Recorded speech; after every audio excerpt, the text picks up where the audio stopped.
기도의 비밀을 누리는 금요일입니다. 너는 내게 부르짖으라. 내가 내게 응답하겠고 내가 알지 못하는 크고 은밀한 일을 내게 보이리라고 주님은 말씀하셨습니다. 오늘 우리는 할 수 있는 걸 기도하는 게 아닙니다. 할 수 없기 때문에 하나님께 기도하는 겁니다. 우리의 능력으로 할 수 없고 현실적으로 불가능해 보이기 때문에 기도로 나아가는 것입니다.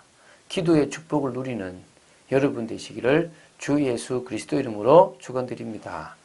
오늘은 여호수아 3장 14절부터 17절까지의 말씀을 보도록 하겠습니다. 자, 이제 요단을 건너는 모습들입니다. 지금 요단강의 상황을 좀 일부러 설명을 하고 있습니다. 왜냐하면 요단의 상황이 사실은 일반적으로는 들어갈 수 없는 상황인 것을 설명하고 있거든요. 한번 보시면서 짧지만은 보겠습니다. 백성이 요단을 건너려고 자기들의 장막을 떠날 때에 제사장들은 언약궤를 메고 백성 앞에서 나아가니라. 지금요, 요단을 건너기 위해서 자기들의 장막을 떠났다 그렇습니다. 이것은 장막의 말뚝을 다 뽑았다. 이제 그런 의미가 있습니다. 원어적으로 보면요. 그래서 한마디로 이제 광야에서의 모든 삶을 다 정리했다는 겁니다. 이제 하나님이 약속하신 땅으로 건너가기 위해서 사흘 동안을 그 요단강 앞에서 유숙했는데 다 정리하고 이제 떠나려고 딱 하는 겁니다. 출발하려고 합니다. 그때 자기들이 먼저 가는 게 아닙니다. 누가 먼저 가죠? 제사장들이 먼저 갑니다. 제사장들이 언약궤를 메고 백성 앞에서 나아가는 겁니다. 여러분, 이게 언약궤 신앙입니다. 시내산에서 언약궤에 대한 성전에 대한 성막과 모든 것을 다 한 후에 항상 언약궤를 메고 따라갔습니다. 우리의 체질은요, 창세기 3장 체질, 불신자 체질입니다. 그래서 문제가 오면요, 딱 불신자 같은 모습이 나옵니다. 자꾸 바뀌어야 됩니다. 뭘로요? 언약궤 중심으로, 언약궤를 따라가는 사람으로, 하나님의 말씀 따라가는 축복의 사람으로 바뀌지 않으면 우리는 자꾸 속습니다. 우리는 자꾸 당하는 겁니다. 오늘 정말 백성들 앞에 제사장들의 언약궤가 딱 있었던 것처럼 우리 성도들 앞에 하나님의 말씀이 딱 있다면 여러분은 응답받습니다. 요단이 곡식 거두는 시기에는 항상 언덕에 넘치더라. 궤를 맨 자들이 요단에 이르며 궤를 맨 제사장들의 발이 물가에 잠기자. 이때를 옛날 그 개혁 성경은 모맥을 거두는 시기라고 했습니다. 근데 지금 여기는 곡식 거두는 시기입니다. 곡식 거두는 시기에 요단은 항상 언덕까지 물이 넘쳤습니다. 이 곡식은 보리로 보는 게 맞습니다. 이 보리를 거두는 시기라고 보시면 되는데요.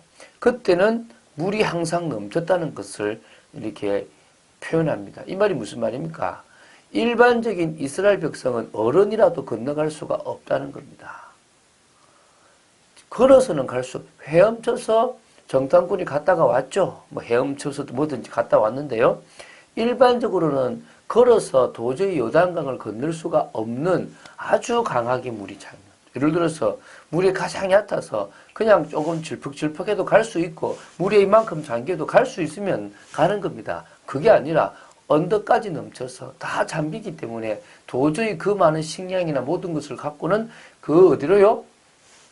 가나안으로 들어갈 수 없는 상황입니다.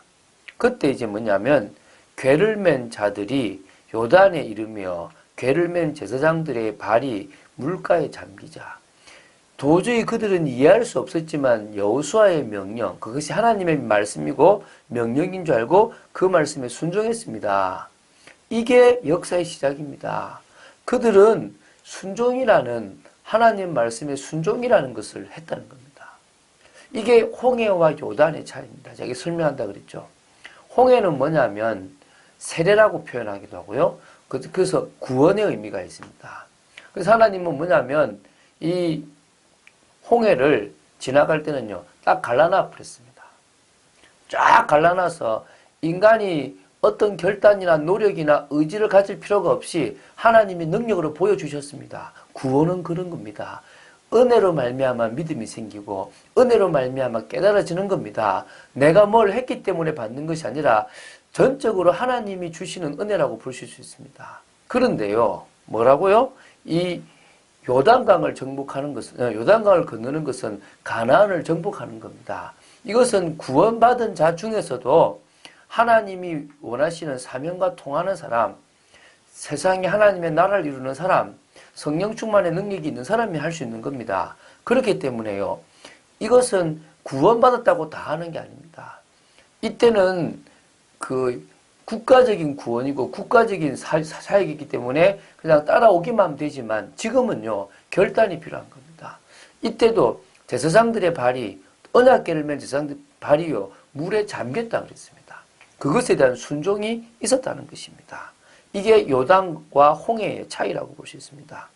그 위에서부터 흘러내리던 물이 그쳐서 사르단에 가까운 매우 멀리 있는 아담 성읍 변두리에 일어나 한 곳에 쌓이고 아라바의 바다 여매로 향하여 흘러가는 물은 온전히 끊어지매 백성이 여리고 앞으로 바로 건널세.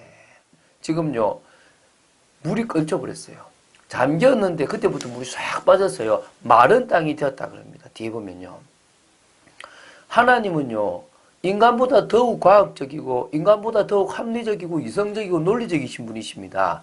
갑자기 마술처럼 물 없애는 게 아니라 하나님은 천사를 동원하시던 어떤 방법이든지 위에서부터 물을 끊으십니다. 홍해도 큰 동풍으로 가르신 것처럼 위에서 물을 끊어버립니다. 어떻게 끊느냐면 여리고에서 한 20km 떨어진 사르단이라는 곳이 있습니다.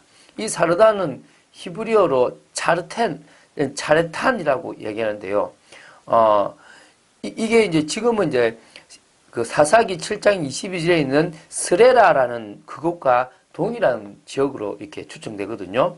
근데 그 정확한 위치에 땅이 있다는 겁니다. 거기서 물을 하나님이 돌리신 거예요.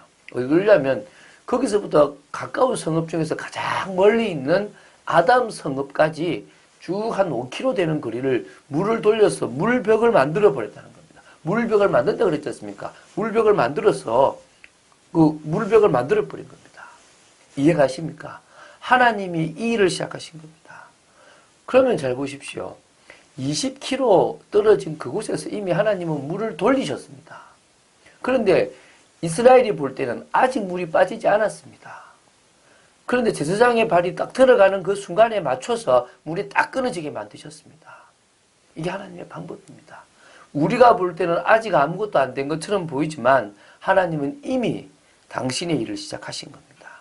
이게 역사적인 사실이라는 것이 그 지명들을 통해서 아라바까지 흘러갔던 물들을 다 끊어버린 겁니다. 여호와의 언약궤를 맨 제사장들은 요단 가운데 마른 땅에 굳게 섰고 그 모든 백성이 요단을 건너기를 마칠 때까지 모든 이스라엘은 그 마른 땅으로 건너갔더라. 여러분, 지금은 얼마 안 되지만 또 이 폭을 막 사람들이 이야기하지만 꽤 긴 폭입니다. 한 2km가 넘는다고 얘기를 합니다. 그 긴 폭을 걸어가는데 한 200만이 되는 사람이 건너가려면 얼마나 많은 시간이 필요하겠습니까? 그때까지 제사장들은요, 그 딱 요단 가운데 서 있었습니다. 마른 땅으로. 그리고 이제 그 백성들은 그 요단을 건너는 겁니다. 마른 땅을 건너는 것처럼 건넜다라고 표현하고 있습니다. 하나님의 방법입니다. 새롭게 가나안을 정복하는 이스라엘 백성들에게 하나님은 능력을 보여주셨습니다. 내가 너와 함께 한다. 여러분, 우리가요, 머리로는 하나님이 하실 것 같은데 현실에 자꾸 넘어지는 이유가 뭐냐면 이 하나님의 능력을 보지 못했기 때문입니다. 그래서 여러분이 기도하는 겁니다. 기도해야 이 능력을 볼 수 있습니다. 초대교회가 기도할 때 사도행전 2장의 역사가 일어났습니다. 그 역사를 체험하지 못하면요, 불신자보다 더 못합니다. 불신자들은 우리보다 똑똑합니다. 우리보다 더 능력이 있습니다. 우리보다 더 많은 일들을 할 수가 있습니다. 그런데 우리는 그렇지 못합니다. 하나님의 능력을 덧입어야 됩니다. 오늘 이런 능력 있는 하나님을 바라보는 여러분 되시기를 주 예수 그리스도 이름으로 축원드립니다. 그래서 우리는요, 자꾸 복음 뿌리 내립니다. 말씀 속에 들어가야 올바른 걸 보고 올바른 판단이 되고 올바른 생각과 또 그러면서 올바른 언어와 올바른 행동이 나오는 겁니다. 여러분, 우리 힘으로는 할 수 없습니다. 하나님이 하시겠다는 것입니다. 하나님이요, 우리 현장에서 질병이 있는 사람도 살리고 우리 현장에서 무너진 사람도 살리겠다는 겁니다. 그래서 우리는 영혼이 잘 되면 범사가 잘 되고 강건한 축복을 누리게 되어 있습니다. 믿습니까? 사람들은요, 이 현대에 경제적으로 지적으로 막 풍요한 것처럼 보이지만 지금 급속도로 질병이 퍼져가고 급속도로 재앙과 저주가 지금 심해져가고 질병이 심해져 갑니다. 영적인 비밀이 없으면요, 이게 지금 그들이 하는 행동이 우상숭배고 망할 수밖에 없다는 사실을 모르고 있는 겁니다. 오늘 우리는요, 이런 현장을 복음으로 살리기 위하여 기도합니다. 기도할 때 하나님은 당신의 능력을 우리에게 분명히 보여주실 줄로 믿습니다. 그 응답 속에 있는 여러분 되시기를 주 예수 그리스도 이름으로 축원드립니다. 주는 그리스도시요 살아계신 하나님의 아들이심을 고백합니다. 그 어떤 것도 하나님의 역사를 막을 수 없음을 고백합니다. 요단을 가르시는 하나님, 이미 역사하셨는데 우리 현장에서는 아직 안 된 것처럼 착각할 수 있음을 고백합니다. 믿음으로 결단하고 말씀에 순종할 수 있을 만큼 힘과 은혜를 허락하여 주시고 믿음을 허락하여 주시옵소서. 그래서 하나님의 능력을 가지고 못하실 것이 없는 하나님의 능력을 믿고 나아가는 저희들 되게 하여 주시고 세상의 질병과 세상의 모든 것을 치유할 능력이 있음을 알고 응답받는 저희들 되어지기를 간절히 소원합니다. 주 예수 그리스도 이름으로 기도드립니다. 아멘.